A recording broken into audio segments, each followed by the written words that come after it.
అబ్బా నాకు బోరు కొడుతుంది. తాతయ్య నాకు బోరు కొడుతుంది, ఒక కథ చెప్పవా?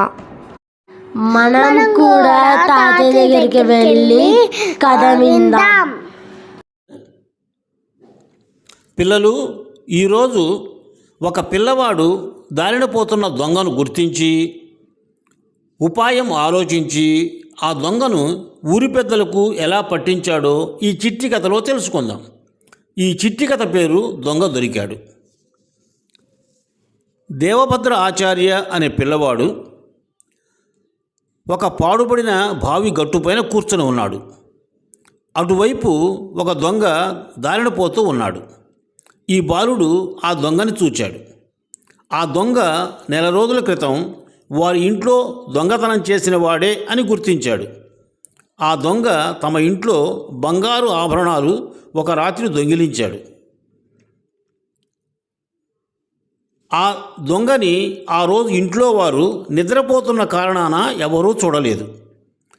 ఆ బాలుడు ఒక్కడే చూశాడు. భయంతో మాట్లాడకుండా ఉన్నాడు. దేవభద్ర ఆచార్య ఆ దొంగను గుర్తించగానే ఏడుపు లంకించుకున్నాడు. దొంగ ఆ పిల్లవాడి దగ్గరికి వచ్చి ఎందుకు ఏడుస్తున్నావు అని ప్రశ్నించాడు. దానికి బాలుడు, నేను ఆడుకుంటూ ఊరికే బావిలో తొంగి చూశాను. నా మెడలోని బంగారు గొలుసు జారి బావిలో పడిపోయింది. గొలుసు లేకుండా ఇంటికి వెళ్తే మా తల్లిదండ్రులు నన్ను దండిస్తారు, అందువల్ల ఏడుస్తున్నా అని సమాధానం చెప్పాడు. వెంటనే ఆ దొంగ గొలుసు దొంగిలించవచ్చు అని తలచాడు. బాబు, నువ్వు ఏడవద్దు. నేను బావిలో దిగి నీ బంగారు గొలుసు పైకి తెచ్చి ఇస్తాను. నేను పైకి వచ్చేదాకా నా చొక్కా చేతి ఉంగరం చూస్తూ ఉండు అని చెప్పి తన చొక్కా విప్పి బావిలో దిగాడు. ఆ దొంగ బావిలోకి దిగిన వెంటనే పిల్లవాడు గ్రామాధికారిని, ఆ ఊరి జనాన్ని పిలుచుకొని వచ్చాడు.